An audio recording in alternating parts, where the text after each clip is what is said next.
Tonight on Citrus TV News, Orange Madness is held in the Dome. And campus is invited to vote. Find out for what. Plus, a cyber attack shuts down some websites worldwide. Citrus TV News starts right now.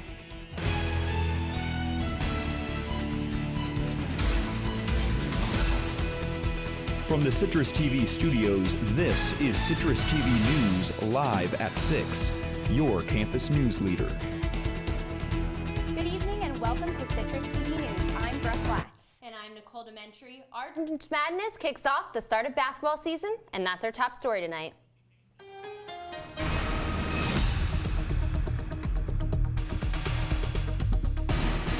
Orange Madness is tonight at the Dome, and the event kicks off the basketball season with a concert, team scrimmages, and more. The event is free for students and starts shortly after 7 p.m. Special seating is reserved just for students, and there will be prizes for students dressed in Syracuse gear, as well as other basketball contests. The Einhorn Family Walk will be getting another upgrade. Members of the Syracuse University community are invited to vote on 4 different seating options. The options include benches, other fixed furniture, planters, and detectable warning pavers. According to the campus framework plan, the seating units could be installed by next semester. Students and faculty can vote online through SU News. And SU is hosting a blood drive and shine this Monday. This is an opportunity for students to support the Red Cross. Interested donors can go online or use the Blood Donor mobile app to schedule an appointment, but walk-ins are also welcome. The blood drive will take place from noon to 5 p.m. A candlelight vigil kicks off Remembrance Week this Sunday at the Wall of Remembrance. This is the annual week to honor the 35 students whose lives were lost in the Pan Am 103 bombing. It encourages the community to look back and act forward. The week continues with an exhibit on the quad, discussions and dialogues, and the rose-laying ceremony on Friday. Citrus TV News will have more coverage on the events throughout the week. And the Syracuse Peace Week starts this Monday. The week will be put on by students with the Syracuse Police Department and encourages kids to speak out against violence. The week will feature discussions and a candlelit vigil in the Clinton Square. The week ends with a March of Peace at Fayette Firefighters Memorial Park. And the question of what to do with the I-81 viaduct has been one that has hung over Syracuse for years. Citrus TV reporter Matt Ryle tells us what's new and why we can get an answer to that question sooner rather than later. And we are down to 2. The New York State Department of Transportation announced Thursday that they have dropped the tunnel option as a plan for the I-81 project because it was too expensive. The viaduct plan and the community grid plan are now all that remain. The viaduct option is a remodeling and improvement of the existing elevated structure that includes wider shoulders. And for some Syracuse residents, they like the continuity. Because we're not reinventing the wheel. We have a structure that's already there. Let's just keep moving it forward and make it safe for everyone. The community grid option, on the other hand, would say bye to the viaduct. The community grid option removes elevated 481, essentially south of 690, down to down below the railroad tracks, about a mile and a half away, and will reroute some of the through traffic, not the traffic bound for downtown, around Interstate 481. The DOT did say that there will be properties that need to be destroyed for each one of these options. The community grid option will see 5 buildings demolished, and the viaduct option 24. There are also 4 properties that will have to be destroyed no matter which plan is chosen. And one of those unlucky properties, right behind me here, the Dunkin' Donuts on Almond Street. You can actually see the I-81 viaducts running extremely close to the building right next to me. Now, the state did say that they will work with the property owners to make sure that they get just compensation and that they hope to have a final decision on I-81 by the end of 2017. Matt Ryle, Citrus TV. And thanks so much for that, Matt. Now, Citrus TV News will continue following the story and bring you updates as they come. October is Breast Cancer Awareness Month, and this is the first year a group of Syracuse men are working together to fundraise. Citrus TV's Megan Mystery talked to participants to see why the men decided to fight against breast cancer. Let's give them a huge cheer! These are the men participating in Syracuse's first ever Real Men Wear Pink campaign.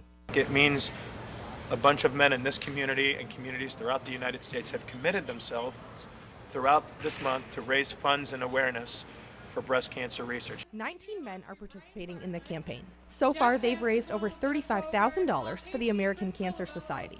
Siegel raised some of his money through bottle and can collection, while Rick Trunfio, another member, raised his through donations. When I was asked, my goal was to get the law enforcement community involved, and people from my office have responded overwhelmingly. 1 in 8 women are affected by breast cancer. But Lawrence says men should know the signs and the symptoms because they can get breast cancer too. Men get breast cancer, and I always tell people that men need to get checked. They need to be aware of ultrasound, of mammograms, of self-examination. So breast cancer has an impact on men directly and indirectly. Another 6 cents in the fight against breast cancer. The men say they're fundraising because they stand behind breast cancer, even though few men get it. Typically we'll see a few male breast cancers every year or two. It's about 1% of all breast cancers are male breast cancers. And even if it's not common for them, they say they're real men who are happy to support something pink. Megan Mystery, Citrus TV News. The fundraiser goes until the end of the month, and so far they have raised $42,313. And coming up, how the cyber attack is affecting internet nationwide. And Wells Fargo may be forced to close stores. We'll be right back. Right now we have our first break in the rain that's been going on since yesterday afternoon. But don't get too excited because more rain is coming our way. Most of central New York was in a flash flood warning today that was lifted at around 4 p.m. That's because tonight's rain will not be as heavy, so there's some good news for you. Wondering when this rain will finally stop? Stay tuned for my full weather forecast coming up.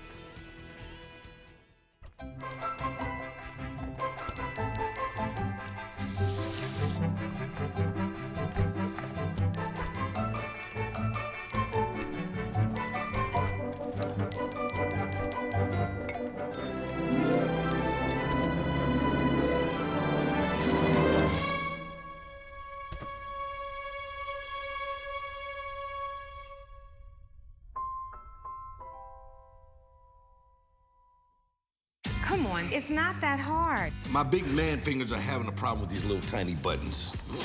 Whoa, watch it there. Your blood pressure's gonna go through the roof. Tell me about it. I'm trying to learn how to get it down. Instead, it keeps going up. High blood pressure can increase the risk for heart attack or stroke. Learn how to keep yours at a healthy range. Ever hear a voice command? Just say text barbershop to 97779. That's not what I said. Just give me that. Now my blood pressure's up.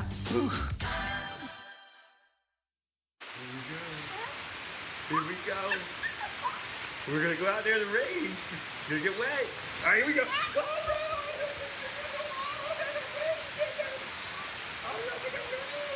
Okay, quick.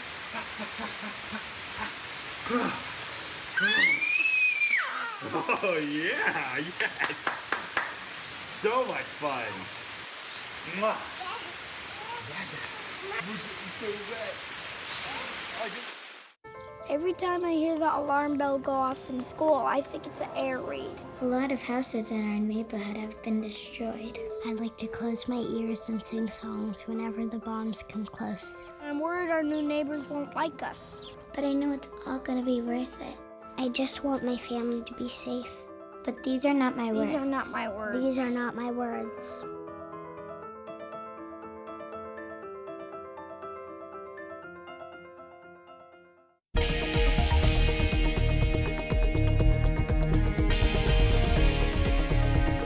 A charity dinner in New York brought out both lighthearted and harsh exchanges between the two leading presidential candidates last night.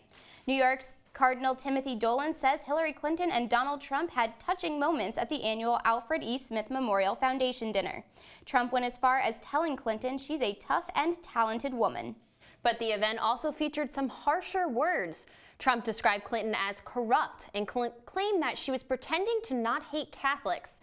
Dolan says being placed in between the candidates made for quite an awkward situation. Reports of the internet disruption emerged across the United States and Europe after a key firm was struck by a cyber attack. DYN, a cloud-based internet performance management company, says its server infrastructure was hit by a disturbed denial of service attack today. The attack caused disruption to sites like Netflix, Twitter, and Visa. The company says the attack caused panic, but its services have been restored back to normal.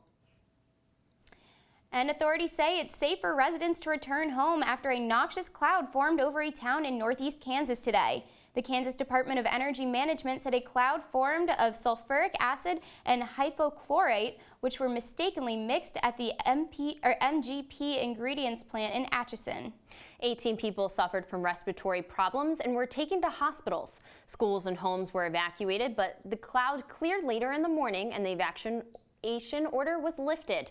The conditions of those taken to the hospital has not yet been released. And the gates around the Pulse nightclub opened in Orlando, Florida for the first time since the shooting, and they unveiled a new memorial. Reports say that hundreds gathered last night for the reveal of the new mural. The mural features hearts painted in colors from the rainbow flag. The mural's background remains white for those that wish to leave messages and tributes to the 49 people who died in the worst mass shooting in U.S. history earlier this year. The European Space Agency says its Mars probe has crash-landed and may have exploded on impact. NASA's Mars Reconnaissance Orbiter has taken pictures showing a black spot in the area where the craft was meant to land. The probe's mission was to test technology for a possible European Mars landing in 2020, but the ESA lost contact with the craft during the last 50 seconds of its descent. The pictures taken suggest the probe's rocket fuel exploded on impact. Islamic State militants have attacked the northeastern Iraqi city of Kirkuk. At least 13 workers are dead after ISIS militants stormed a power plant north of Kirkuk earlier today. The ISIS bombers blew themselves up as police arrived on scene. Witnesses say explosions rocked the city and gun battles were ongoing. Now the fight raged late into the afternoon and heavy smoke appeared near the local headquarters. There has been no word on casualties among civilians or Kurdish forces in the Kirkuk city. The assault was likely an attempt to divert attention from the battle to retake Mosul from ISIS. Kirkuk has absorbed hundreds of thousands of displaced people since the extremists captured Mosul in 2014.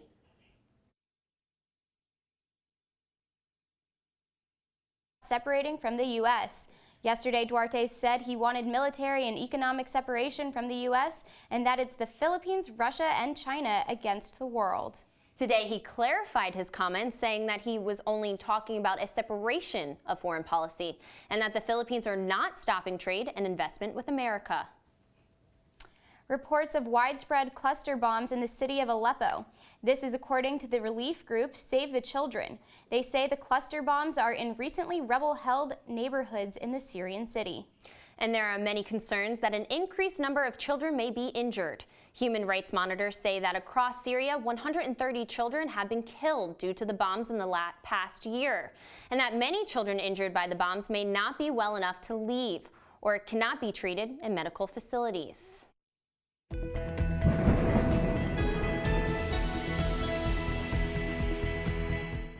And Brooke, it was quite a soggy one outside today. Syracuse broke a record for the most rainfall on October 20th, which was yesterday.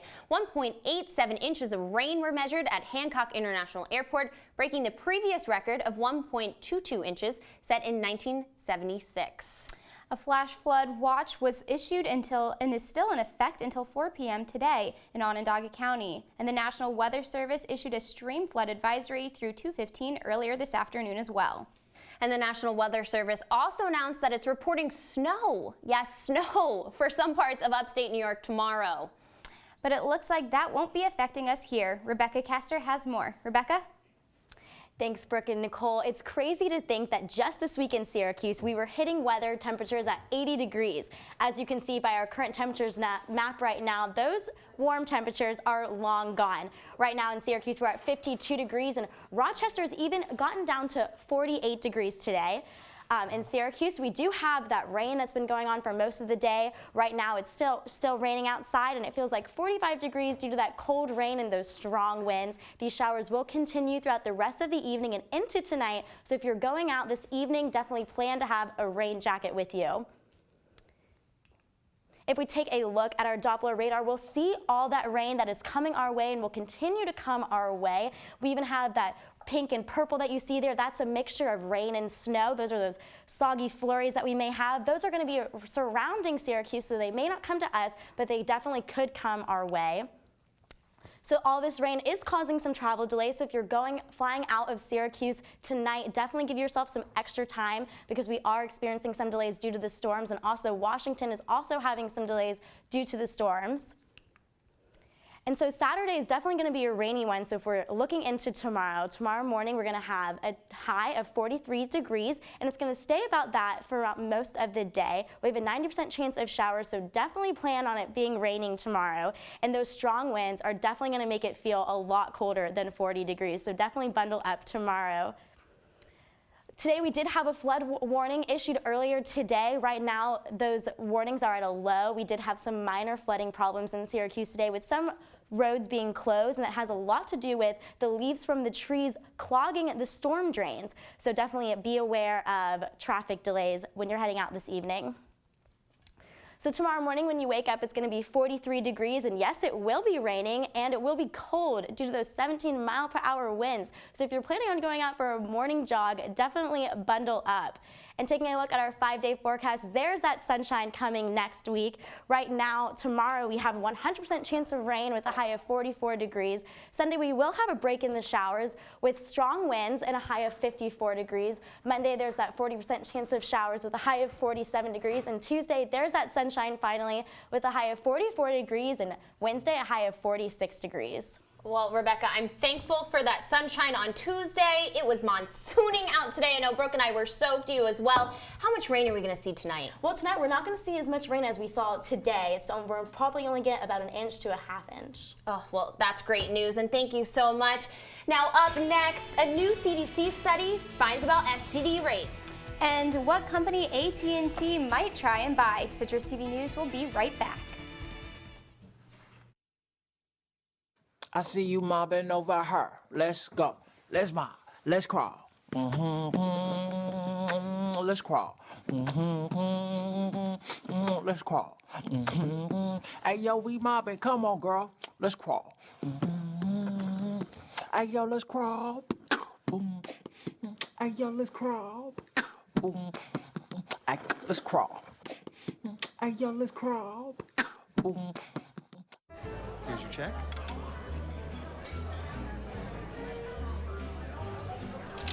Oh, you got it. You know, since I got rid of my car, I really enjoy walking. Okay. God, no.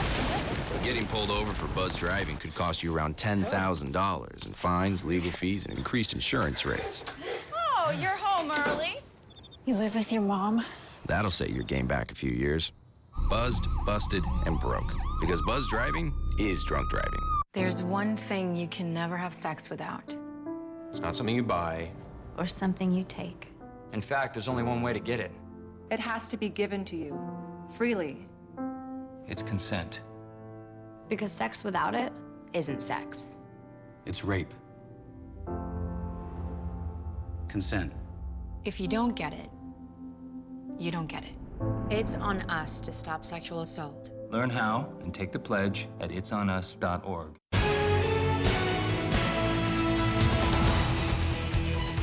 And welcome back. A report from the CDC revealed that STD rates for 2015 were the highest on record. The most surprising details show that over 1.5 million cases of chlamydia were reported last year.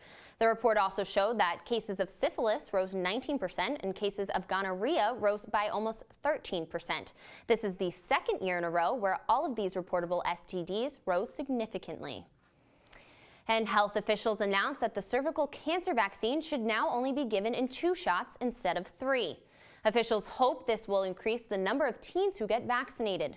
Recent studies of the vaccine show that 2 doses work just as well, and many parents struggled to get their kids to the doctor for the old recommendation, which required 3 shots to be given within 6 months. And Wells Fargo may be closing many of its locations. The bank hasn't announced any branch closures just yet, but analysts suggest the bank may be forced to close up to 1/6 of its branches. The closes would pay for legal and compliance costs related to their scandal, where employees opened 2 million fake accounts. The company hinted at closures during a presentation for analysts last week and discussed a renewed focus on mobile and online banking. New York State may enact some of the nation's toughest restrictions on short-term rental sites like Airbnb. Governor Andrew Cuomo could sign a bill which would authorize fines of up to $7,500. Listing less than 30 days when the owner or tenant isn't present violates a 2010 New York law. Airbnb is urging Cuomo to veto the measure, but Governor Cuomo has not said what he plans to do with the bill.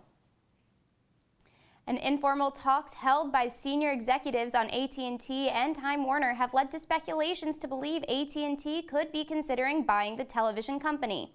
AT&T recently bought satellite TV provider DirecTV last year for $48.5 billion, the company's largest acquisition to date. Time Warner has recently been valued at $62 billion and rejected a buyout offer from 20th Century Fox for $75 billion last year. Coming up, SU football is coming off their first win over a ranked opponent since 2012, but it's right back to work for the Orange against Boston College on Saturday. We'll hear what the players had to say on the upcoming matchup. Plus, basketball is back in the Salt City. Stick with us. Fancy pants peanut butter? A big screen television? You haven't even bought a sofa yet. A motorcycle? When your father finds out, he's gonna flip his shoes with 2 buckles? What do you even need 2 buckles for? Mr. Big Shot, buying whiskey shots for everybody in the bar. From the looks of it, I'd say nobody even remembers. Feed the pig.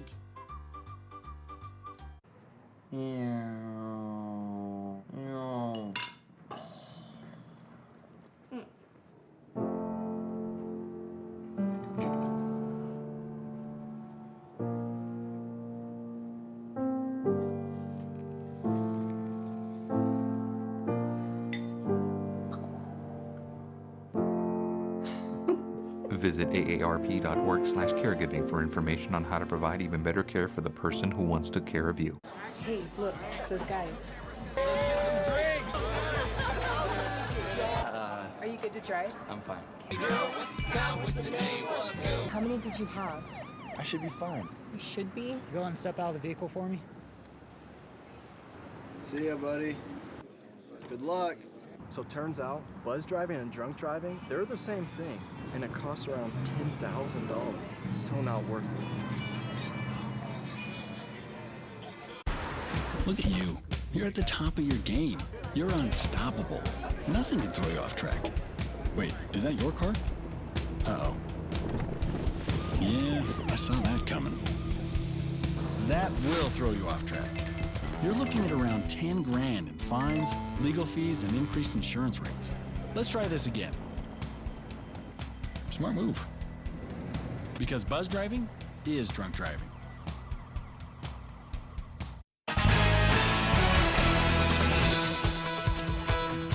Welcome back and welcome to sports. I'm Nick Dugan. Syracuse football came into their matchup last weekend against the 17th ranked Virginia Tech Hokies as an underdog. But despite pulling off a huge upset last weekend, the Orange remain the underdog against their next opponent, Boston College, a team that has not beaten an ACC opponent since, well, beating the Orange back in November of 2014. A good bit has changed since that game as Eric Dungy and Amba Edetawo now lead the way for the Orange offense, but they will be facing a BC team that ranks 4th in total defense, a fact that the SU offense is well aware of.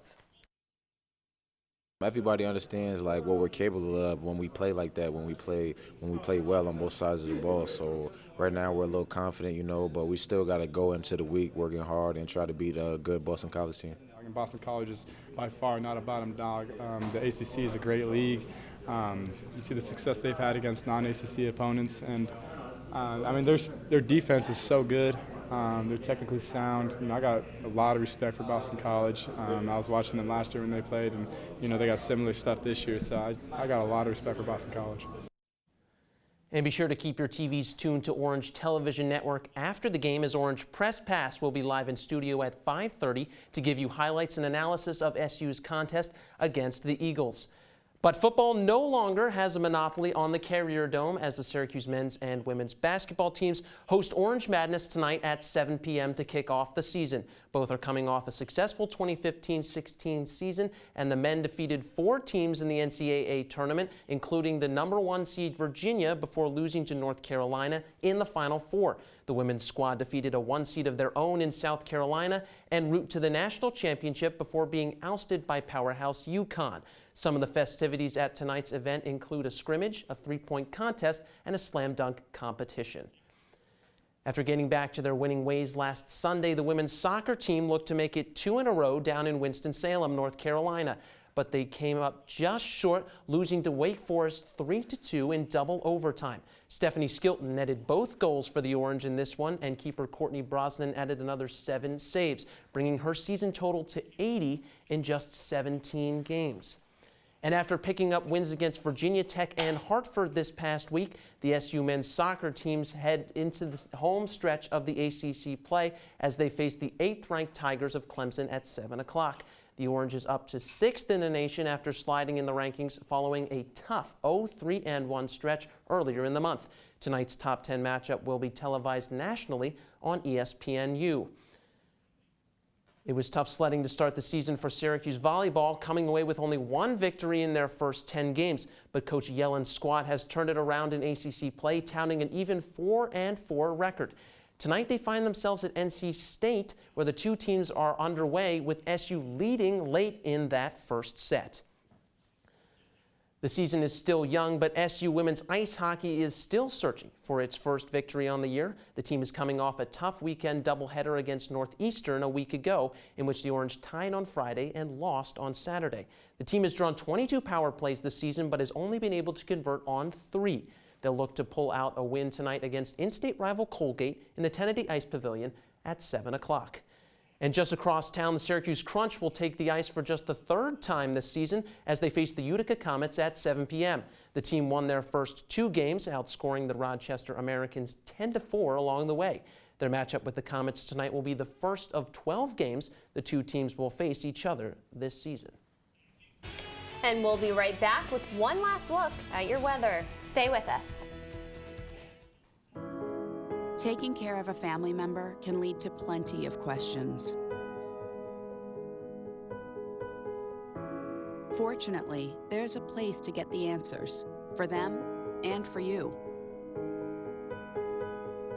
Find articles, tips, and tools from experts and others who have been in your place. The Caregiving Resource Center at aarp.org/caregiving. Hey, look, it's those guys. Are you good to drive? I'm fine. How many did you have? I should be fine. You should be. You go and step out of the vehicle for me? See ya, buddy. Good luck. So turns out, buzz driving and drunk driving, they're the same thing, and it costs around $10,000. So not worth it. Are your children in the right car seat for their age and size? It may be too late to check when you're on the road. Fortunately, you're on the couch. Don't think you know. Know you know. If you see news happening on campus, in Syracuse, or across the nation, call the CitrusTV newsroom 315-443-1177 or tweet at CitrusTV News, your campus news leader. So, Rebecca, you mentioned earlier that there was snow somewhere in New York. Is that going to reach us? No, it will not. We will see some snow flurries surrounding the Syracuse area, but it's not going to hit us this weekend. All right, perfect. Thank you so much. Well, hopefully it doesn't hit us anytime soon, but that's all we have for Citrus TV News this evening. Check us out online at citrustv.com. I'm Brooke Glatz. And I'm Nicole DeMentri. Have a great weekend, Syracuse.